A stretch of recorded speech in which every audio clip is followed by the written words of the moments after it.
अस्सलामुअलैकुम, आप face to face देख रहे हैं। मैं हूं मोहम्मद अकबर बाजवा। लाहौर स्टूडियोज़ में मेरे साथ ताहिर मलिक साहब मौजूद हैं। आखिरी बयान जो आपने सुना वैसे ही मेरे जहन में आ गया जस्टिस अता तारड़ साहब का। वो बता रहे थे कि कितनी सज़ा होगी, उस पर तो खैर तफसीली बात करेंगे। जहांगीर तरीन ग्रुप के रहनुमाओं की मुलाकातें हो रही हैं, वही सारा पुराना सारा स्क्रिप्ट एक सब मामला चल रहा है कि जनाब यहाँ से टूट के वहाँ पे, और फिर जहांगीर तरीन साहब के ग्रुप ने रोल प्ले किया था जब वोट ऑफ नो कॉन्फिडेंस आई थी। और बड़ा इंपॉर्टेंट स्टेटमेंट है ये जो हमजा शहबाज साहब की हमने आपको सुनवाई है, वो इस वजह से है मलिक साहब। उसके अंदर एक चीज़ मैं थोड़ी सी ना क्लियर रखना चाहता हूँ सामने। नवाज शरीफ साहब वापस आएंगे और हिस्सा लेंगे इलेक्शंस के अंदर। इसको थोड़ा सा क्लियर ये कर लें कि आपके जो वजीर कानून है उन्होंने वो जो एक एक्ट्स और प्रोसीजर बिल पास हुआ था, फिर उसके अंदर एक सब्सिडरी उन्होंने एक बीच में डाला था, इसको एक और बिल पास करवा लिया कि जनाब रिव्यू लिया जा सकेगा जजमेंट्स के ऊपर, खासतौर पे 184(3) के तहत जो है। उसके अंदर मामला ये है कि ये जिस वक्त नवाज शरीफ साहब को सजा हुई थी या नाअहली हुई थी, तब ये तय नहीं था कि नाअहली कितनी नाअहली होगी, 5 साल की होगी, ताहयात होगी। एक बेंच बना था, वो बेंच था जस्टिस आकिब निसार साहब उसको हेड कर रहे थे, जस्टिस उमर अता बंदयाल साहब उस बेंच के अंदर थे, 5 मेंबर बेंच था। उस फैसले को एक्चुअली चैलेंज करना है कि जनाब वो जो ताहयात नाअहली थी ना, ये ताहयात नहीं रहेगी, और उस नए बिल के मुताबिक अब जो बेंच बना करेगा उस अपील सुनने के लिए या रिव्यू सुनने के लिए उस थोड़ा सा मैं वाज़ेह कर दूं, आप रिव्यू आप गलत नहीं यूज़ करें, लफ्ज़ है अपील। पहले था रिव्यू में मसला ये था कि वही जजेस बैठेंगे, वही वकला होंगे। मिसाल नहीं, यहाँ पे उससे बड़ा बेंच मैं वही बताने लगा ना, ये जो नया लॉ बना है उसमें अब रिव्यू नहीं होगा, अब अपील होगी। नहीं, अपील है, अपील का लेकिन एक्ट का नाम है रिव्यू एंड अपील। मैं वही कह रहा हूँ, उससे जो चेंज किया, ये चेंज नहीं तो बेंच बदल गया, जजेस बदल गए, वकला भी बदल गए, तो वो 60 डेज के अंदर आप कर सकते हैं। मगर जो आज प्रोग्राम के सर जी वो उसके अंदर कोई भी बंदा वहां पे चला जाए, सुन तो जाके मैं सिर्फ एक चीज छोटी सी क्लियर, एक बड़ी दरियाफ्त मेरी हुई है इसी प्रोग्राम में। वो मैंने देख रहे एक अजीम मतलब अता तारड़ साहब ने जो एक अदालत की एक जस्टिस की टोन में उन्होंने बताया कि मेरे ख्याल में 10 साल की सजा भी कम है। तो मैं सोच रहा था यार अगर ये अता तारड़ सर हमारे पास है तो इनको बिठाएं, सारे केसेस करके ये सजाएं दे के मसला हल कर दें। कितने पैसे हम लगाते हैं, यही करेंगे वो आगे। वो उनकी टोन देखिए, हम दोबारा सुनवाते हैं जरा प्रोग्राम। वो तो जस्टिस अता तारड़ करें। मैं सिर्फ इतना सा मुद्दा बयान कर रहा था कि वो जो नया बिल पास हुआ ना, उसके बाद होना ये है, उसकी बात ही नहीं। उसके बाद होना ये मलिक साहब के जहांगीर तरीन साहब जो है ना, उनको ये अश्योरेंस है कि वो उनकी ताहयात नाअहली खत्म हो जाएगी। अभी सुनना जजेस ने है केस, लेकिन सबको बहुत उम्मीद है, सबको पहले से पता है कि जनाब वो क्लियर हो जाएगा, नवाज शरीफ साहब की ताहयात नाअहली खत्म होनी चाहिए। वैसे नहीं यार, ये क्रिकेट मैच तो नहीं ना कि आप कह दें कि कौन जीतेगा कौन हारेगी, तो अदालत फैसला करेगी। आप किस तरह कह सकते हैं कि उनको पता है? ये मेरी समझ से बाहर है। अच्छा, तारड़ साहब कहते हैं कि जनाब मुझे पता है कि 10-10 साल की सजा तो होगी, उससे भी ज्यादा होनी चाहिए। उनकी मेहरबानी, उन्होंने 10 कह दी तो 110 साल भी कह सकते नहीं। Is such a brilliant man, वो तो बहुत लॉ का समझते हैं। अच्छा, अगर मैं तो आइडिया दे रहा हूँ कि अगर आप सारी अदालतें बंद कर दें और इनको बैठा दें, ये 5-5 मिनट में सारे केसेस फैसला कर देंगे, तो पाकिस्तान में तो जो डिले है केसेस का वो तो ताड़ से आप हल करा सकते हैं। बड़ा सिंपल फार्मूला ये। तो क्या चल क्या रहा है आगे? अभी जहांगीर तरीन को आपने बोलते देखा अभी तक?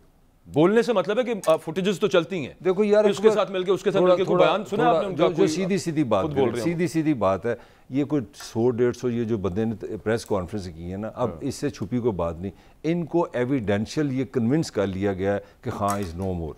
मैं अब आपको गेम समझाऊँ, गेम हो गया कि इतने एविडेंस हैं वीडियो की सूरत में, ऑडियो की सूरत में, और दूसरे एविडेंस अब अगले सियासत में नज़र नहीं आएंगे। तो पाकिस्तानी जो सियासतदान है उनका तो सबसे बड़ा जो एक आपने बीमारी पाली हुई है इलेक्टेबल्स की, उन तकरीबन सबको 99% ये दे आर कन्विंस। अब दूसरा पॉइंट ये कि जब आप 72 में होंगे, अगर आपके 5 साल आपको ले तो फिर लेट 70s में अल्लाह ताला उनको 200 साल ज़िंदगी दे। मैं एक छोटी सी बात कर रहा हूँ, उस वजह से सारा राज चला गया जहांगीर तरीन की तरफ।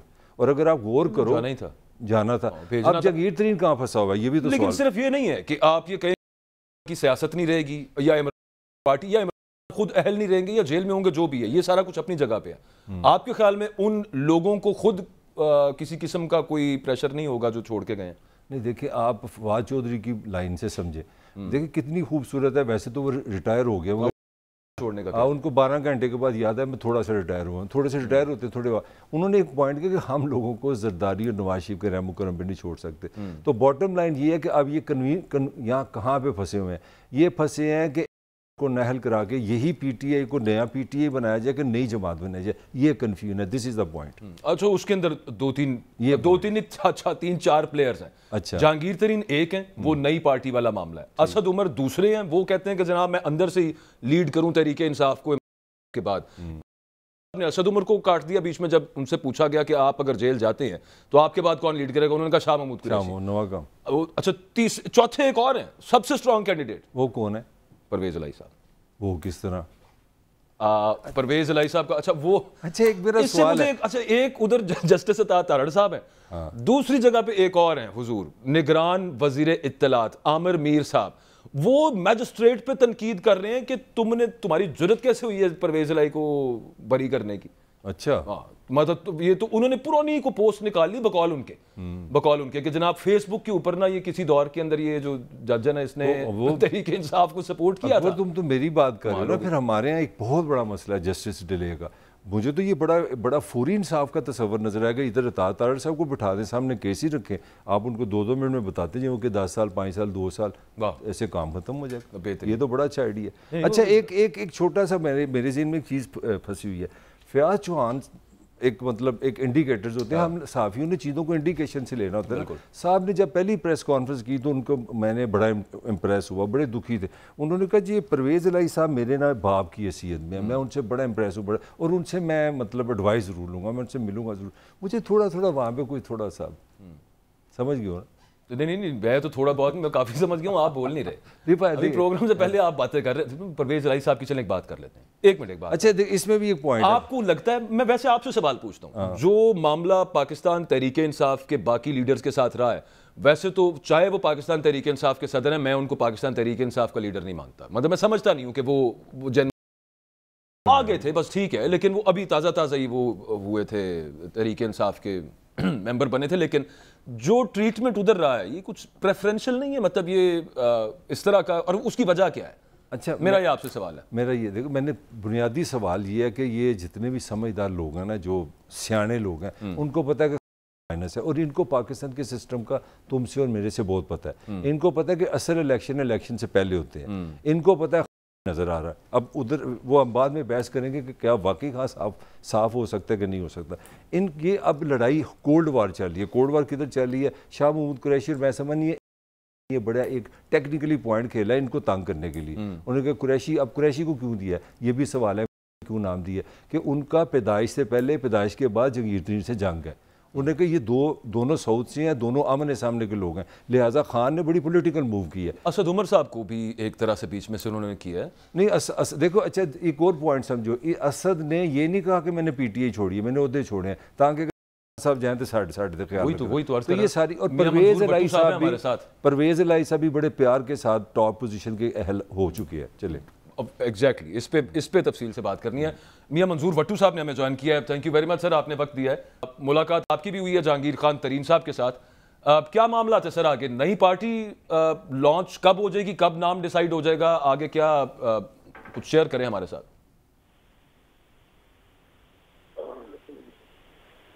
जहांगीर तरीन साहब से हमारी देरीना दोस्ती है और उनके साथ अक्सर होते हैं नवाब इसाक खाकवानी साहब, उनसे हमारी अजीजदारी भी है, तो हम मिलते रहते हैं। ये पहली दफा नहीं है, इससे पहले भी मिले हैं, उससे पहले भी मिले हैं। तो ये सियासी लोग हैं, हमारी मुलाकातें सियासी लोगों से होती रहती है, ये कोई खास स्पेशल बात नहीं है।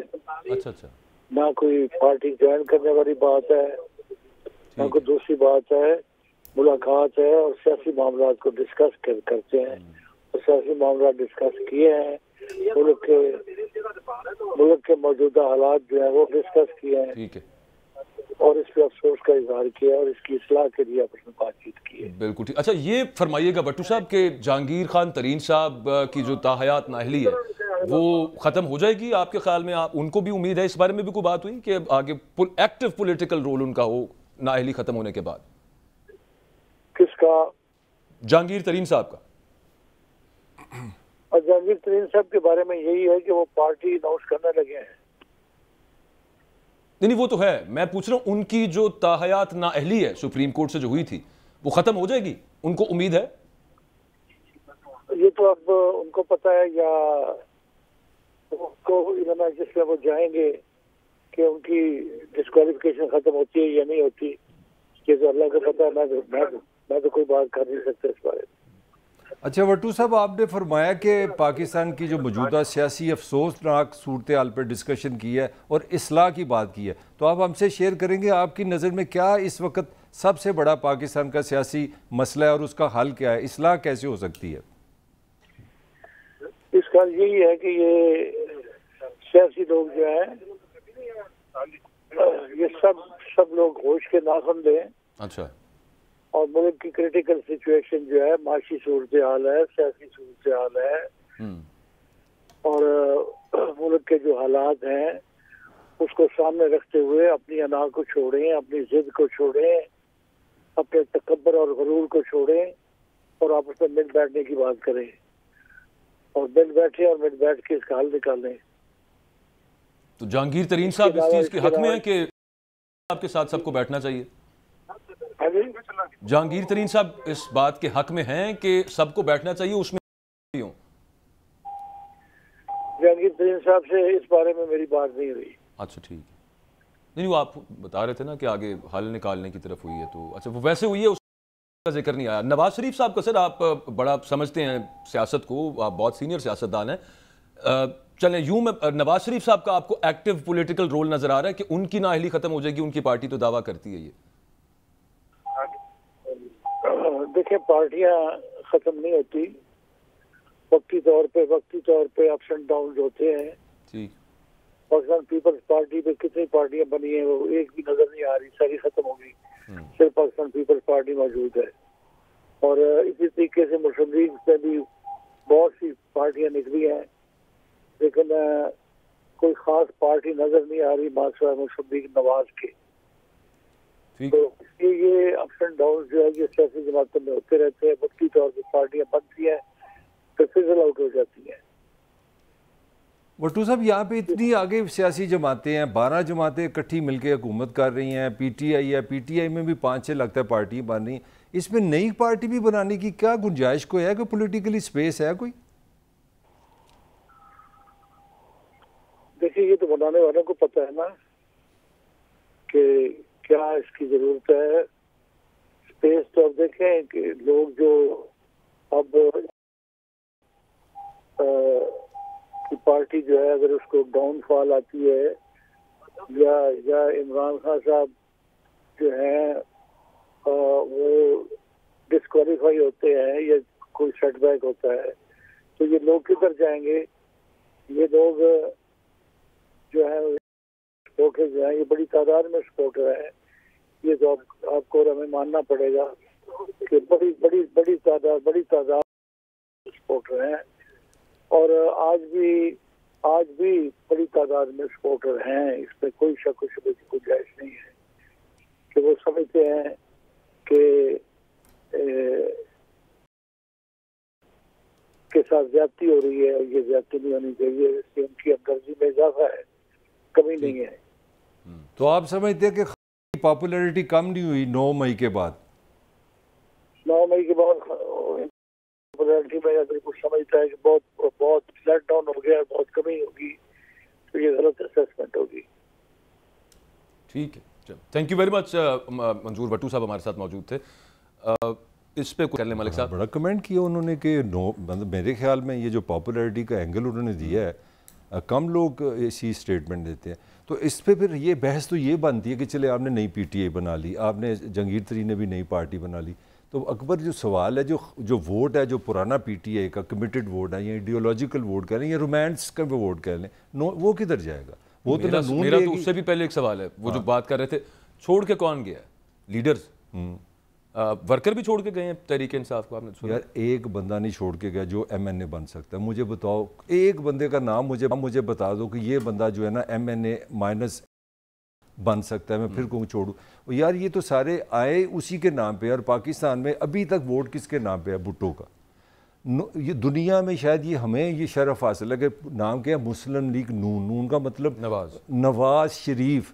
वोट किसका है? नवाज शरीफ का। वोट किसका है? जुल्फ़िकार अली भुट्टो का। अब भुट्टो आप खड़ा कर दो, बल्कि मैं एक वाकया पढ़ रहा था, 70s का कोई साइकिल चलाने वाला कोई एक आम सा आदमी था, तो कोई ये इस तरह का दौर था कि भुट्टो को छतरोल होना, चढ़ना नहीं, तो उसने किसी गरीब साइकिल वाले को ना वोट दे दी, उसको सीट दी, बंदा ही कोई नहीं था, कैंडिडेट नहीं। और जब असल इलेक्शन हुआ तो उसने रिकॉर्ड कायम कर दिया। क्या सिर्फ उसके साथ एक तलवार का निशान था जुल्फ़िकार अली भुट्टो। तो मेरा लिए खां, मैं एग्री करूँगा भट्टू साहब से कि अगर आप ये समझते हैं कि खां इज़ फिनिश्ड, कि वो वोटर भी सारा चेंज हो गया है, देखो ना जगह वो नहीं है, पॉलिटिकली नहीं है। Let's talk about what fate could be. एक चीज वेरी सिंपल, क्या आपके ख्याल में क्या? देखो हमारे पास दो रोल हैं पाकिस्तान के पास, और तीसरा नहीं मुझे बनता नजर आ रहा है। यहाँ तो वो जुल्फ़िकार अली भुट्टो बनेगा। एक चीज ज़हन में रखें, वो गलती से बार बार वो नाम जिस पे पाबंदी है वो निकल जाता है, तो हमने चेयरमैन कह देते, कासिम के अबू कह लें। नहीं, वो छोटी बाला थी, कल आप ये कह रहे थे। वो तो कल थोड़ा कॉमेडी का मूड था ना, चेयरमैन ही करते हैं मेरा। तो चेयरमैन का जो जहाँ पे देखो एक पॉइंट बिल्कुल वाज़ेह है कि दो उसके पास ऑप्शन है, जो मैं बार बार कह रहा हूँ। पाकिस्तान की तारीख सियासी बताती है कि अगर आप असूल परस्त है, अगर आप आकड़ में हैं, अगर आप सुल्तान रही हैं, अगर आप कहते हैं कि मैं फर्म हूँ, जिस तरह जुल्फ़िकार अली भुट्टो खड़ा हो गया, तो फिर फेट है 2.5 साल आप रहेंगे काल कोठरी में, फिर आप अल्लाह मियां के पास चले जाएंगे। दूसरी फेट है आपके पास नवाज शरीफ मॉडल पर। थोड़ा सा मैं नवाज शरीफ मॉडल है कि आप पूरा अग्रेशन निकालें, अगले की तरफ से ज़रा डंडा नजर है, नाली पायन के दाएं बाजू थले लगना, बुजदिली कह लें, हालात को बाम लेना। तो जिसने इस तो डायरेक्ट मुल्क से निकल जाना ना। नहीं यार देखो ना, 3 दफ़ा वज़ीर आज़म, चौथी दफ़ा उसका भाई वज़ीर आज़म, पाँच वज़ीर पाकिस्तान के सबसे पावरफुल दुनिया मानती है कि ये होता है, वो अपॉइंट कर रहा है 3 महीने पहले नाहल होके। तो सवाल ये हो गया कि क्या ये समाज जो है ये बुज़दिल लोगों के लिए है, ये उन लोगों के लिए जो कंप्रोमाइज्ड है, उन लोगों के लिए जो मफरूर होते हैं, ये उनके लिए नहीं समाज बना जो जुल्फ़िकार अली भुट्टो की तरह पोजीशन ले कि यार मैं डेमोक्रेट हूँ, मुझे लोगों ने लेके आए, मुझे लोग निकालेंगे, मुझे ज़िया-उल हक नहीं निकाल सकता। तो अब मैं इसको कंक्लूड कर दूँ, सवाल तुम्हारा बड़ा इंटरेस्टिंग है। मेरी राय में पाकिस्तान की तारीख में अब फैसला करना है कि हम दूसरा जुल्फ़िकार अली भुट्टो दे के जाएगा कि वो नवाज शरीफ बनता है, ये वक्त बताएगा। तुम बताओ तुम्हारा क्या बताएगा? वो तो स्ट्रैटेजी नजर आ रही है जो इस वक्त मामला चल रहे हैं। नवाज शरीफ साहब की आपने बात की, उनको भी उनसे भी एक आगे चले जाएं, उनसे भी ज्यादा, बल्कि नवाज शरीफ साहब तो इतने ज्यादा एग्रेसिव है ही नहीं जितनी उनकी साहबजादी, यही तो काम, जितनी उनकी साहबजादी है। डीएल में वो आपने देखा है, वो 6 महीने चुप हो जाती थी बीच में, बिल्कुल सुम्म बुकमन, एक लफ्ज उनके ट्विटर पे नहीं था। कम से कम 4 महीने के लिए तो 2-3 दफा भाई साबित यही होना कि इस समाज में अगर आप कंसिस्टेंट हैं, अपने एक पोजीशन लेते हैं, एक्सप्रेसिव हैं, ऑनेस्ट हैं अपने आप से, तो फिर आपके पास जूते हैं। अगर आप दाएं बाएं वाले लोग हैं, हालात बदलने आप भी बदल जाएं, आप गिरगिट की तरह शक्लें बदलते रहें, तो आप जर्नलिज्म में भी तरक्की करेंगे, सियासत में भी तरक्की करेंगे, डॉक्टरी में भी तरक्की करेंगे। पाकिस्तान में हर बंदा पनिश हुआ है जो एक फिर ये देखिए ना, खड़ा हो गया। ये देखिए ना कि जो स्ट्रेटजी वहां पे हमें नजर आती है शरीफ फैमिली की, उसके करीब की भी कोई स्ट्रेटजी कह रहे हो, चेयरमैन अभी तक उनका स्टैंड प्रोग्राम बंद कराना है भाजी। मेरा सवाल चेयरमैन यार वो आदत के वोट जाएंगे किधर? मेरा जनाब से सवाल ये है, आप तुम ज़्यादा एक यूथ को समझते हो। चलो जी, फवाद चौधरी साहब भी बड़े समझदार हैं, कुरैशी साहब भी बड़े समझदार हैं, जंगीर तरीन भी बड़े समझदार हैं, परवेज़ लाई साहब भी किसी से कम नहीं, ये सारे आ जाएं, मैं तुम्हें चैलेंज करता हूँ, ये एक MNA नहीं बना सकते in front of him, chairman के आगे। तो वो वोटर किधर जाएगा अगर ये नहली होती है? अगर अपना चेयरमैन सीन से आउट होता है तो वो एनर्जी किधर जाएगी? तुम्हारा क्या ख्याल है? ये तो पॉलिटिकल है। मैं इससे भी आगे, एक जाती फेट क्या है, आर्टिकल 6 लग सकता है? वो तो लगता है एविडेंस है, वो तो जो ताकतवर जो इस मुल्क का निज़ाम सुनने में आ रहा है कि इरादे हैं। खुशबू आ रही है, साफ आ रही है। जब आपको 110 बंदों ने ये कहा है आगे कि हमें यकीन हो गया है कि ये हमले कराए गए हैं, हमें यकीन हो गया कि इसकी प्लानिंग थी, और हुआ ये है कि उन्होंने जो इन्वेस्टिगेटर्स हैं उनका कहना है कि हमने जिससे पूछा उसने कहा मुझे वहाँ से पता है, वहाँ से हम उतर गए, वहाँ से आगे गए, एंड जाके चेयरमैन निकला, जो मैं आपको खबर दे रहा हूँ। तो मेरा पॉइंट है कि जो पाकिस्तान का लॉ है वो उस पर तो आप you are a student of law, बल्कि यू आर LLB, तो उसमें तो बाजी वो बड़ी खौफनाक बात है, वो तो मैं कह नहीं सकता जो सज़ा मुझे नज़र आ रही। और फिर उसके अलावा एक और चीज़, ये वाला तो हो गया। अच्छा, इसकी आप मिनिमम सज़ा बताने की ज़रूरत है? नहीं तो वो तो वैसे ही हमारी हिस्ट्री है, हमने तो वैसे तो सज़ाएँ दी हुई हैं, हमें तो फ़ख्र है इस पर, हमने वज़ीर-ए-आज़म को फांसी भी दी हुई है, तजर्बा तो हमारा पहले भी है वैसे। और वो भी जिस वज़ीर-ए-आज़म को दी थी उसने जेल के अंदर किताब लिखी थी, इफ़ आई एम असैसिनेटेड, अगर मैं कत्ल कर दिया जाए। और उसके बारे में तुम्हें दोबारा बता दूं, पूरी दुनिया में सिर्फ एक इंडिया था और एक इसराइली से हमारे ताल्लुकात नहीं थे, जिसने पाकिस्तान को अपील नहीं की। ये वर्ल्ड रिकॉर्ड है किसी इंसान को जिसको फांसी, ये पूरी दुनिया की मैं बात कर रहा हूँ। ऐसे ऐसे ममालिक जिन्हों कभी हमने नाम नहीं सुना, सिर्फ इंडिया ने ऑफिशियली, अनऑफिशियल इंडिया से भी आई थी जाती कैफी, और एक इसराइल, दो सिर्फ मुल्क ने जिन्होंने पाकिस्तान की रियासत से हाथ नहीं जोड़े कि यार इसको फांसी ना दो। लेकिन उसमें डिफरेंस भी है ना, वो उस वक्त तो मार्शल लॉ था। नहीं यार, मार्शल लॉ अपनी जगह है, मार्शल लॉ दुनिया में होता है, मगर आप ये तो मानो ना, वो वजीर आजम था जो जैसा भी था यार, लोगों की आवाज़। नहीं, मैं ये नहीं कह रहा, तो मैं 100% मैं इससे इनकार नहीं कर रहा। मैं ये अर्ज कर रहा हूँ कि पूरी दुनिया अपील कर रही हो और वो बात ना मानी जाए, तो इस वजह से था कि उस वक्त मार्शल लॉ लगा था, ये अर्ज कर रहा हूँ। तो वो तो खैर फिर martial law is above the law, उस पे तो बहस ही नहीं हो सकती। वही ना, यही बात है। तो फिर बात तो फिर कामली, वेयर इज द चेयरमैन, वो वोट किधर जाएगा? मेरा सवाल का जवाब नहीं दिया तुम। अगर इलेक्शन होते हैं तो तुम समझते हो नून लीग, पीपल्स पार्टी और ये 5-6 नाम जो मैंने लिए हैं, जगीर तरीन वगैरह, सबसे बड़ा इसका नुकसान ही होगा, दो हरफी बात यह है कि बहुत सारे लोग सियासत में जो खास तौर पे मिडिल क्लास के, अपर मिडिल क्लास के, even elite class, working class जिसको आप कह सकते हैं, ये लोग जो आए बीच में सियासत के अंदर एक्टिव हुए, हिस्सा लेना शुरू किया, जिस तरह से उनको परसिक्यूट किया गया, ये सब मामले आपके सामने हैं। ये भी 9 मई वाले काबिल अफसोस है, काबिल मजम्मत है, but at the very same time उससे पहले से जिस तरह से उनको चुन चुन के टारगेट किया गया और फिर आगे लीडरशिप को जैसे निकाल दिया गया, इसमें से निकल जाएगा। लोगों का होगा, पता है क्या मलिक साहब, ये सबसे बड़ा नुकसान ही होगा कि लोगों का इंटरेस्ट भी नहीं कहना चाहिए, एक जो बिलीफ थोड़ा सा डेवलप हुआ था that we can bring about a change, खत्म हो गया। मैं हिस्ट्री से एक छोटी सी बात मैं बताऊंगा, शेयर करूंगा, यू विल एंजॉय इट। जब जुल्फ़िकार अली भुट्टो को फांसी होगी और एक ना बल्दियाती इलेक्शन हुए थे, मुझे याद है, मैं मेरा लेट टीन में था, तो उसमें आप नाम नहीं ले सकते थे पीपल्स पार्टी का या जुल्फ़िकार अली भुट्टो का या तलवार का, तो एक लफ्ज़ आया था अवाम दोस्त।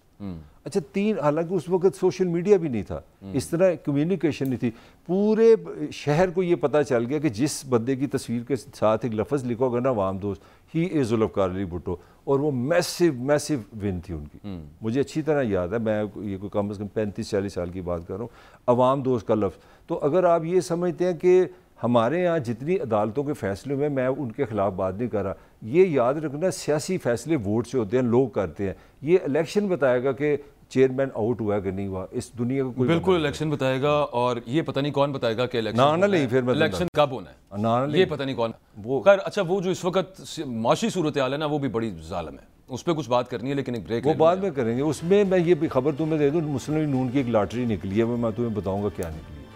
चलें, लेट्स सी लॉटरी का हमें कितना फ़ायदा होता है कि उनकी निकल आई। सिर्फ ब्रेक के बाद बात करते हैं, मुजम्मिल असलम साहब हमारे साथ होंगे।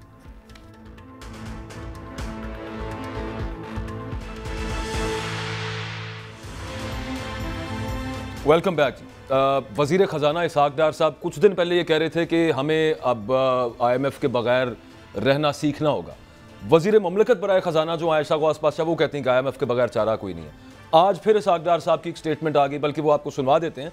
वो अब ये कह रहे हैं कि जनाब अगर हमारे पे इतने ज़्यादा डेट्स हैं, इतने ज़्यादा कर्जे हैं, डिफ़ॉल्ट हम नहीं होने लगे। तो ये बार बार जो कहा जाता है ना कि डिफ़ॉल्ट, तो इस पे वो कहते हैं कि अभी तक नहीं ना हुए तो आगे भी नहीं होंगे। साल एक तो चल गया इस तरह मामला। मुजम्मिल असलम साहब हमारे साथ मौजूद हैं, उनसे जान लेते हैं। मुजम्मिल साहब, अब ये how much water does this statement hold Ishaq Dar साहब की जो है कि डिफ़ॉल्ट हम नहीं होने लगे, और ये असासों वाली जो बात करते हैं?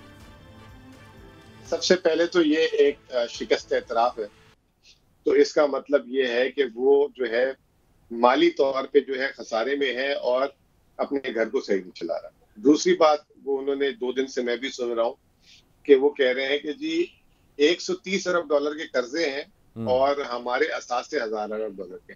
दोनों ही गलत बयानी है। हमारा जो है बैरूनी कर्जा 130 अरब डॉलर है, अगर अंदरूनी कर्जा मिला ले तो 57,000 अरब रुपए बनते हैं, जो आज की तारीख में 200 अरब डॉलर। 30 जून को ये और बढ़ जाएंगे। नंबर 1, तो इनको पहले तो अपने कर्जों का, जिसको अपने कर्ज के नहीं मालूम हो तो वो कर्ज उतारेगा क्या।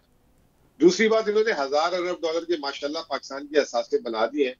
कोई उसकी तफसील हो, मतलब क्या चीज पाकिस्तान की पूरी स्टॉक एक्सचेंज सिर्फ 20 अरब डॉलर की है भाई, जिसमें पूरे पाकिस्तान की तमाम बड़ी सनतें जो हैं उसके अंदर है, वो 20 अरब डॉलर की है, और इन्होंने पाकिस्तान के असासे 1000 अरब डॉलर बना दिए। मतलब कोई इंसान मतलब फेंके भी तो कोई ऐसी फेंके कि जो पकड़ में आ जाए, हाथ में आ जाए। ऐसा कौन सा असासा है इनके पास जिसकी वजह से जो है ये 1000 अरब डॉलर का हो गया पाकिस्तान में। अच्छा, एक चीज सिर्फ मैं पूछना चाह रहा हूँ बीच में, वो ये है कि इससे पहले भी प्लेज तो हम करते रहे हैं अपने एसेट्स, ये कोई नई चीज तो नहीं है जिसकी तरफ इसाकदार साहब बात कर रहे हैं, और ये सक्सेसिव गवर्नमेंट्स के अंदर होता रहा है। आपको एक बात बताऊं, ये जो हमने 4-6 अरब डॉलर के जो बॉन्ड किए हुए हैं, ये इस्लामिक बॉन्ड जो थे सुकूक, और जो मकामी तौर पे रुपए में भी, इसमें आप अपनी जमीनें देते हैं। तो आपके पास तो जो असासे थे वही खत्म हो गए। एयरपोर्ट आपने दे दिए थे, हाईवेज आपने दे दिए थे, F9 पार्क आपका इस्लामाबाद तक का वो आपने दे दिया था। F9 शायद मैं गलत ना बोल रहा हूँ, तो एक पार्क है इस्लामाबाद में, शायद F9 ही है, ठीक है ना, तो वो तक तो आपने दे दिए थे। मैं आपको देखे ना, बड़ी आसान कर दी ना आपकी जिंदगी और अपनी जिंदगी भी। पूरी स्टॉक एक्सचेंज 20-22 अरब डॉलर की है, जिसमें पूरे पाकिस्तान की और हुकूमत की बड़ी सनतें भी शामिल है। इन्होंने 1000 अरब डॉलर के असासे क्या कर दिया, वो एक अलग बात है कि जी मेरे आपके मकान की कीमत भी गिन ली हो, वो जो है ज़राई जमीन भी गिन रही हो, रोड की पैमाइश भी गिन ली हो, लेकिन वो बेच तो नहीं सकते आप किसी को। तो वो इसाकदार साहब, इसका क्या मतलब है मुजम्मिल साहब कि हमें IMF के बगैर रहना सीखना होगा, क्योंकि पैसे नहीं मिल रहे, तो वो कह रहे हैं कि वैसे ही प्रोग्राम डिसकंटिन्यू हो जाएगा, तो उससे पहले हम जरा ज़ेन बना दें कि यार चलें निकलने लगे, इसमें से जरा रेडी हो जाएं, आवाम भी सीट बेल्ट बांध के रखें, झटके आने लगे आगे काफी सारे। देखें जी, इन्होंने जो है ना IMF के साथ ताल्लुकात भी खराब कर लिए, अपने भी और जो हमारे भी मुल्क के। तो अब वो जो है जहन बना रहे हैं। पहले इन्होंने कुछ दिन पहले जो है IMF पे लगाया था कि 1998 में जो डिमांड्स हो रही थी, वो उस तरह की डिमांड्स होना शुरू हो गई हैं। लॉन्ग रेंज मिसाइल, जो इन्होंने सेनेट की गोल्डन जुबली सेरेमनी में फ्लोर ऑफ द सेनेट भी बोल दिया था, फिर वो IMF ने तरदीद कर दी।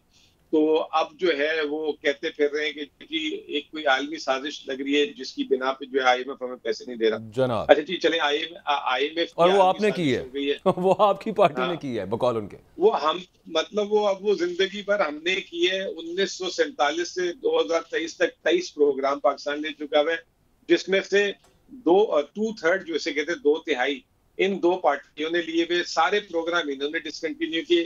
ये प्रोग्राम भी इज्जत से जो है ना अगले साल, पिछले साल सितंबर में खत्म हो सकता था। इन्होंने 9 महीने बढ़ाकर हमें ताने भी दिए, हमने देखे रिवाइव किया। आपको याद होगा मिठाइयाँ खाई थी, पकड़े तले थे बाकायदा, और फिर उसके बाद जब जो है वो सारी चीजें हो गई, अब वो फिर हम पे बुराई डाल दी पकड़ के। अब हमसे बुराई हटाई आजकल, क्योंकि अब कितनी डालेंगे, अब आलमी साजिश हो गई है सारी मिलाकर। अच्छा मुजम्मिल भाई, बात आपने बड़ी अच्छा ये बताइएगा कि कहा जा रहा है कि 25 बिलियन US डॉलर, बहुत बड़े पैसे एक साल में हमने कर्जों और सूद में देने हैं। इफ़ आई एम राइट, तो फिर अगर IMF के पास नहीं जाते तो ये आने वाला जो पाकिस्तान है 2-3 महीने में, किधर जा रहे हैं हम? 25 बिलियन डॉलर फिर कहाँ से आएंगे अगर IMF से नहीं होता हमारा मुआहदा? देखें, आज इसाकदार साहब की आप बात कर रहे हैं, आप फिर नाराज कराएंगे, खुद आपसे भी नाराज होंगे मेरे से। वो कहते हैं ये जी तारीखें देते फिरते हैं। वो भाई हम तारीखें क्यों देंगे? हमें क्या कोई शौक है? हमें कोई मतलब, हम तो रुपयों में कमाते हैं, हमारा मकान भी इधर है, हमारे बच्चों की फीसें भी हमने देनी होती है। अब बात सारी ये है कि देखें, जून तक की अदायगी की पहली बात कर लेना। जून में भी आपने जो है ना जून तक 3-3.5 अरब डॉलर देने हैं। खजाने में पड़ा हुआ 4 अरब डॉलर, ठीक है ना। तो 30 जून को अगर आप ये दे देते हैं तो आपके 1 अरब डॉलर से आप अगले साल में दाखिल होंगे। अब आपने कहा 25 अरब डॉलर की अदायगी है, लोग कह रहे खसारा भी होगा कुछ 5-7 अरब डॉलर का, तो 30 अरब डॉलर से ऊपर की कहानी है। IMF भी आपको प्रोग्राम देगा तो कितने अरब डॉलर का नया दे देगा? 5, 6, 7, 8 अरब डॉलर का, और वो भी देता है 3 साल की मुद्दत में। तो आपको किस मिलनी से 1 अरब डॉलर ही? चले आप दोस्त ममालिक के फिर चले जाएंगे, कहेंगे जी हम नई पोजीशन, आप हमारा ख्याल करें। वो जो 7-8 अरब डॉलर जो हर साल दोस्त ममालिक भी 1-1 साल की तोसी कर रहे हैं, मसला ही है। अभी जो सऊदी अरब से तोसी कराई थी वो नवंबर में फिर खत्म हो जाएगी तोसी, फिर वापस जाना पड़ेगा जो भी आएगा। अब दोस्त ममालिक के भी समझेंगे 10 अरब डॉलर, दोस्त ममालिक कहते कि जी चले जी आपका ख्याल रखते हैं। अब बाकी 20 अरब डॉलर का क्या करेंगे? अब 20 अरब डॉलर के लिए पहले हम क्या करते थे? हम कमर्शियल इदारों से बोरो करते थे, हम बॉन्ड करते थे, हम थोड़ी सी निजकारी करते थे। अब वर्ल्ड बैंक से लेते थे, एशियाई तरक्याती बैंक से लेते थे, IMF से लेते थे, कुछ हमारे ओवरसीज पाकिस्तानी भेज देते थे, काम चला लेते थे। अब आप सिर्फ एक फिगर सुन लें तो आप परेशान हो जाएंगे। रेमिटेंस, एक्सपोर्ट और डायरेक्ट इन्वेस्टमेंट पिछले साल के मुकाबले में, इनकी वजारत खजाना ने अभी निकाला है आउटलुक, 8.5 अरब डॉलर कम आए हैं भारत से। यही अगर सही तरीके से चले, इतने इससे बढ़ाने आए थे, ये तो इससे ज्यादा करने आए थे, यही अगर मेंटेन कर लेते तो आज आपके खजाने में जो है 4 की जगह जो है 13-14 अरब डॉलर होते, दुनिया आपको जो है ना आपके पीछे होती, पैसे देने के लिए आप आगे होते हैं। तो इन्होंने इतने बद इंतजामी तरीके से जो है वो मामले को खराब कर दिया। अच्छा, ये जो रेमिटेंस वाला मामला है ना मुजम्मिल साहब, इसके ऊपर भी हमारे कुछ दोस्त हैं, वो आपकी पार्टी को मूरद इल्जाम इस तरह से ठहराते हैं कि आपका बड़ा क्लाउट है ओवरसीज पाकिस्तानियों के साथ, और ओवरसीज पाकिस्तानियों ने यहाँ पे जो तरसीलात ज़र वो भेजते थे यहाँ पे फॉरेन एक्सचेंज, वो भेजना कम कर दिए या फिर ऑफिशियल चैनल से नहीं भेज रहे। उनका बहुत बड़ा इसके अंदर एक किरदार है, और बाकायदा इल्ज़ाम देते हैं उनको एक की वजह से। और दूसरा फिर अगेन वही बात, ये लॉबिंग फर्म हायर करना अमेरिका के अंदर, वहां पे जाके उनके कांग्रेसमैन साइन करके उधर भेज रहे हैं, सब कुछ कर रहे हैं, वो फिर अगेन सारा कुछ आप पे डालते हैं कि आईएमएफ तो चूंकि अमेरिका के ज़रिए तसल्लुत है और अमेरिका इस वक्त लॉबी करके बैठे हुए हैं, so that is the reason कि आईएमएफ हमें पैसे नहीं दे रहा। हम तो सारी शर्तें पूरी कर चुके हैं, डार साहब ने फिर कहा, उन्होंने कहा हमने सारे मुतालबत एक दिन से पहले पूरे कर दिए। अच्छा चले, एक मिनट के लिए आप जो बातें कर रहे हैं कि चले ओवरसीज पाकिस्तानी भी इमरान की तरफ देख रहा है, अमेरिका के कांग्रेसमैन भी इमरान की तरफ देख रहे हैं, तो फिर आगे ले आए। अगर इमरान पावरफुल है तो फिर आगे ले आए, क्या जरूरत है वर्ल्ड बैंक आईएमएफ पे जाने की, वो आपको 6 महीने में भर देगा खजाने। तो ये जिद किस बात की है? खुद आप अगर इकरार कर रहे हैं ये बात, ऐसे नहीं होता यार। ये तो मलिक साहब। अच्छा मुजम्मिल भाई, एक छोटा सा मैं चीज़ समझना चाह रहा हूँ आपसे, क्योंकि आप हमें क्लियर करेंगे।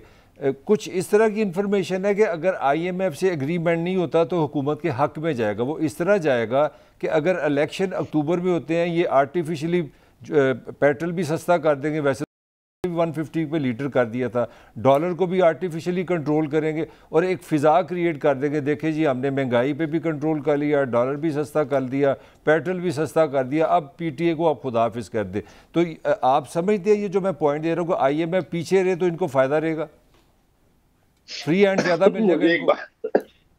मुझे एक बात बताएं कि आपको कहे, आपके घर वाले कहें कि इनको जब जिस दिन नौकरी से निकाल देंगे हमारे हक में भी बेहतर हो जाएगा, हमें जो ये पार्क भी लेके जाएंगे, हमें हजूमरा भी कराएंगे, हम पे पैसे भी खर्च करेंगे, आपका जवाब क्या होगा? ओ भाई, मैं नौकरी से तो निकल गया हूँ, टाइम तो फारिग होगी, जेब में पैसे होंगे तो मैं आप पे खर्च करूंगा ना। तनख्वाह आती थी तो आप पे खर्च करता था। तो आईएमएफ से निकलने के बाद ये ऐलानात तो सारे कर सकते हैं, जैसे पिछले साल मिफ्ता इस्माइल साहब ने किए थे, आपको याद ही होगा बजट के 5% ग्रोथ होगी, महंगाई 11% होगी, मुल्क में 30 जून को 15 अरब डॉलर का खजाना होगा। तो ये ऐलानात तो सारे हो जाते हैं, ये ऐलानात आगे कितने दिन चलेंगे ये बताएं ना। इन्होंने तो अगस्त 12 2023 को चले जाना है, ठीक है ना। इन्होंने क्या करना है, अगस्त 12 2023 तक जैसे तैसे टेढ़ी मेढ़ी करके गाड़ी पहुंचानी है। उसके बाद जो आएगा वो जब वो परेशानी देखेगा, exactly this is my point, sorry for the interruption, मैं एग्जैक्टली यही पॉइंट रेज कर रहा हूँ, यही पॉइंट मैं रेज कर रहा हूँ कि यही प्लान है इनका। 12 अगस्त के बाद कहेंगे, हाँ 12 अगस्त के बाद कहेंगे देखो जी हमने तो आप लोगों के लिए इतना अच्छा ऐलान किया था। आपको याद है ना, ज़िमनी इंतखाबात में हमजा शरीफ ने जो है बिजली फ्री कर दी थी ऐलान कि जी पंजाब में 300 यूनिट वालों तक की बिजली फ्री। तो वो फिर कोर्ट ने वापस की, तो कहते थे देखो कितना जालिम है, उसने जो है बिजली गरीब आदमी की वापस कर दी। ओ भाई, इधर हजारों अरब रुपए वैसे आप खसारे में है। तो अभी इसी तरह के ऐलानात होंगे। अगर कोई जब नई हुकूमत आएगी वो देखेगी हम नई गुंजाइश हमारी, तो जब वो वापस लेगी तो ये खड़े होकर जलसों में कहेंगे हमने तो कौम के लिए कर दिया था, लेकिन देखें पीछे नहीं हुआ। हमने तो जो है हमारे दौर में जो है दिवालिया नहीं हुआ पाकिस्तान का, अब देखें पता नहीं क्या कर दिया, दिवालिया हो गया। तो मुझे तो देखें बात से अल्लाह ताला ना करे हम दिवालिया हों, और मैं समझता हूँ कि पाकिस्तान का हल पाकिस्तानियों के अंदर मौजूद है। पाकिस्तानियों ने पिछले 5 सालों में पिछले 6 सालों में 180 अरब डॉलर पाकिस्तान में भेजा है। चाइना आईएमएफ, रूस और ये चाइना आईएमएफ, सऊदी अरब और चौथा अमेरिका, ये चारों ने मिला के पाकिस्तान को कोई 24-25 अरब डॉलर कहाँ ओवरसीज पाकिस्तान दोनों चीजें मुजम्मिल साहब, एक चाइना का रोल, और कि चाइना पता नहीं कोई एक्स्ट्राऑर्डिनरी मदद और इन्वेस्टमेंट्स कुछ क्या पता नहीं वहां से कोई डील्स हुई हैं। ये these conspiracy theories I would say they are floating around कि इस तरह का कोई मामला चल रहा है। देखें कोई है कुछ ऐसा, कोई किस्तें तो आना शुरू हो ना। 30 अरब डॉलर को यकमुश्त तो नहीं दे देगा ना। हमें अंदाजा हो कि ये 2 अरब डॉलर आ गए, अगले महीने फिर 3 अरब डॉलर आ गए, कुछ तो शुरू हो। आपको याद है यकीन दहानी है जो सऊदी अरब ने 2 अरब डॉलर की और यूएई ने 1 अरब डॉलर की कराई थी, वो रकम नहीं पहुंची। आपको याद है जनवरी में जो जिनीवा कॉन्फ्रेंस हुई थी जिसमें कहा था 10 अरब डॉलर दुनिया में पाकिस्तान वापस सफारती सतह पे वापस आ गया, आपको याद होगा। उसमें से $10 नहीं आए अभी तक। तो अब कहते हैं वो IMF की वजह से रुक गए। हाँ, उस मामले का ऐसे करेंगे मलिक साहब हमारे साथ, तो हम क्या करें फिर आगे? तो अब हम यही तो पूछते हैं कि अब वो आप कह दें कि जी सऊदी अरब को भी हमने मना कर दिया था, चाइना को भी हमने मना कर दिया। मुजम्मिल भाई, फिर तो क्वेश्चन फिर वहीं आ गया ना। अगर आप जिस तरह बता रहे हो और आप लॉजिकली बात कर रहे हैं, पैसे नहीं आ रहे, तो फिर वो आपने वो कहना है डार साहब ने हम पे गुस्सा निकालना है, तो फिर टेक्निकली तो हम डिफ़ॉल्ट करके पैसे नहीं है, $25 बिलियन सर पे खड़े हैं, मेरे लिए $70 बिलियन को 3 साल में देने हैं, तो कहाँ तक हम कितने कितने हफ्ता 10 दिन करके चलाएंगे पाकिस्तान? अच्छा नहीं, देखें, मैं $70 अरब $75 अरब का कंफ्यूजन खत्म कर दूं आपके थ्रू, अल्लाह करे सब कुछ बात पहुंच जाए। असल में है $25 अरब ही, वो उसके अगले साल वो 1 साल के लिए मिलते हैं, फिर अगले साल वही वापस करने, तो वो तीनों साल जमा करके 75 बनते हैं। तो असल में जो जड़ है ना, हमारी जरूरत है $20 से $25 अरब की, तो ये जरूरी है। और मैं ये समझता हूँ, अब आपने कहा बात डिफॉल्ट की, देखिए आपका एक PIA का जहाज अगलों ने रोक लिया ना आजादी के चक्कर में, वो सुना अब छूट गया वापस, लेकिन आप इससे अंदाजा लगा लें छोटी छोटी रकमों पे आप जो है पेमेंट अभी नहीं दे पा रहे। CPEC वाली जो कंपनी है उन्होंने अपनी फिर गारंटीज कॉल करना शुरू कर दिए कि आप हमें पैसे नहीं दे रहे। तो ये चीजें बता रही हैं कि हम बड़े माशी तौर पे फंसे हुए हैं। लेकिन ये कि अगर हम थोड़ा सा सही तरीके से जो है अपनी चीजों को प्लान कर दें तो हम सही हो सकते हैं। ये इल्जाम तराशी रोजाना एक ही बात, देखें IMF का प्रोग्राम जब आपने अगस्त में मिफ्ता ने किस्त ले ली तो आपके बकौल बहाल हो गया था ना। अब आप जो है फिर उल्टी सीधी बातें करते हैं और कभी किस पे इल्जाम कभी किस पे इल्जाम। और अब आपको एक और बात भी बता दूं, जैसे आपने सवाल किया कि हमें कोई मतलब और भी ममालिक जो है मदद करेंगे, और आई एम श्योर करेंगे। देखिए रियासत पाकिस्तान हुकूमत हमारी जरूर कमजोर है, रियासत पाकिस्तान और पाकिस्तान मुमलिकत एक दुनिया में एक जिसे कहते हैं ना बड़ी अहम चीज है। इंशाल्लाह ताला इसी पाकिस्तान, किसी लीडर के नाम पे पैसा नहीं आता, पाकिस्तान के नाम पे पैसा आता है। इंशाल्लाह ताला ये सब आ सकता है और सब हो सकता है। थोड़ा सा हमें जो है ना अपनी ऑप्टिक्स को बेहतर करना होगा। अच्छा, ये जो है और मुजम्मिल साहब लास्टली ये डॉलर आप कहाँ पे देख रहे हैं? वो अभी कुछ 2-3 दिन पहले था कि पता नहीं मलिक बोस्तान साहब से मुलाकात हुई है साख डार की, उसके बाद अचानक इट्टो का डीप प्लंज $25 गिर गया, क्या अगले दिन फिर कंफ्यूजन सी चल रही है उस पर? वो थोड़ा सा क्लैरिटी उस पर देने कि वेयर डू यू सी कि डॉलर स्पाइक करेगा, यहीं पे स्टेबल रहेगा, नीचे आएगा? देखें, अगर किसी मुल्क की डॉलर का रेट मलिक बोस्तान निकाल रहा है तो फिर तो हमारे जो इदारों के लिए बड़ी शर्मिंदगी की बात है, यानी स्टेट बैंक और ये तमाम इदारे। मतलब मलिक बोस्तान जो है वो कौन होते हैं? मतलब वो एक मनी चेंजर है आम से, ठीक है ना। अब बात यह है कि आपको पॉलिसी सेट सही बनाना है। अब मैं तो ये कहता हूँ ना, डार साहब सबको कह रहे फिर रहे हैं कि जी ये देखें ये बदनाम कर रहे हैं, ये बदनाम कर रहे हैं। अपने नीचे के इदारे मिनिस्ट्री ऑफ फाइनेंस की मई के महीने की इकोनॉमिक आउटलुक रिपोर्ट पढ़ लो। इसी तरीके से इन्हीं के इदारा है नेशनल। मेरे पास सर जी एक्चुअली अब टाइम कम है, मैंने क्लोजिंग की तरफ जाना है, तो सिर्फ एक फ्लीटिंगली बता दें आप कहां पे देख रहे हैं डॉलर को, क्या फिगर बता दें हमें, आपका ख्याल क्या है? मेरा अपना ख्याल ये है कि ये 280 और 300 के दरमियान रहना चाहिए, और हालात अच्छे हुए, टाइम पे इलेक्शन हो गए तो इंशाल्लाह हम 250 से 270 के बैंड में देंगे। ये ऊपर जो है ना ये बिल्कुल ठीक खेलबाजी हो रही थी। और ठीक है, thank you very much. Muzammil हमारे साथ मौजूद थे, हमें वक्त दिया। हम बात कर रहे थे इकोनॉमी की। ताहिर मलिक साहब, वो एक हमारे क्रिकेटर्स हैं दो, बाबर आजम साहब और मोहम्मद रिजवान, वो तो हार्वर्ड में केनेडी स्कूल पढ़ने गए। बड़ा नहीं, केनेडी हार्वर्ड के लग, हार्वर्ड तो यूनिवर्सिटी उसके स्कूल है। जो पॉलिटिकल स्कूल है उसका नाम केनेडी स्कूल है। बिजनेस स्कूल उनका दुनिया में नंबर 1 है। और पाकिस्तान के लिए ये मतलब अच्छी खबर है, खुशी हुई हमें, क्योंकि हम अक्सर नेगेटिव ही ज़्यादा खबरें में डिस्कस करते हैं। बाबर आजम आपकी इतला के लिए बताने की जरूरत, वर्ल्ड क्लास बैट्समैन है, वनडे में मेरा दुनिया का टॉप पे है। और रिजवान जो है वो 2020 का नंबर 1 बैट्समैन है। तो ये गया 4 दिन के लिए, 4 दिन का एक प्रोग्राम है, उसका नाम उन्होंने रखा है BEMC। ये हार्वर्ड स्कूल जो बिजनेस है, 4 दिन के लिए इसकी तकरीबन जो फ़ी है ना पर पर्सन तकरीबन बनती है कोई $10,500, विच इज़ ऑलमोस्ट 30 लाख। तो ये बात तो अच्छी है, मगर इसमें जो कैच है ना सबसे ज़्यादा इंटरेस्टिंग है, ये जो हार्वर्ड की तारीख में पहले 2 क्रिकेटर हैं। अच्छा। और जो दोनों पाकिस्तानी हैं। ये बड़ा मतलब एक रिस्पेक्ट की बात है। आप भी मैं भी 30 लाख रुपया दे के हम कर सकते हैं 4 दिन का। तो तुम बाबर आजम भी तो नहीं ना हो। अच्छा। इतने रन बनाओगे पहले? नहीं, पैसे तो होना। तो रिजवान पहले आपका सवाल ही गलत है, आपने कहा कि तुम 30 लाख रुपया 4 दिन का दोगे। पहला सवाल तो आपको ये पूछना चाहिए। वो उनको किसी ने हो सकता है फाइनेंस कर दिया, मगर मैं इसको एक पॉजिटिव इस तरह ले रहा हूँ कि ये पाकिस्तान के लिए एक ऑनर है, क्योंकि ये देखें दुनिया का नंबर 1 स्कूल है, हार्वर्ड का बिजनेस स्कूल दुनिया की रेटिंग में नंबर 1 है, तो उसमें आपके लिए जाना What could be the reason वैसे मलिक साहब, क्या उनके ज़हन में आया? यार ये देखें रीज़न ये है, दुनिया आप बन गई है सारी नमूदो नुमाइश, सारी गेम है, आपने प्रेजेंटेशन करनी है। मतलब मैं आप तेंदुलकर की आपको एग्जांपल दूँ को आज से 10-15 साल पहले उसने 4 लफ्ज़ बोले थे, गो एंड गेट इट, और इसने एक ऐड में गया तो उसको 2 करोड़ रुपए मिल गए, तो पूरी दुनिया में एक बहस हो गई यार 4 लफ्ज़ बोलने कितने पैसे।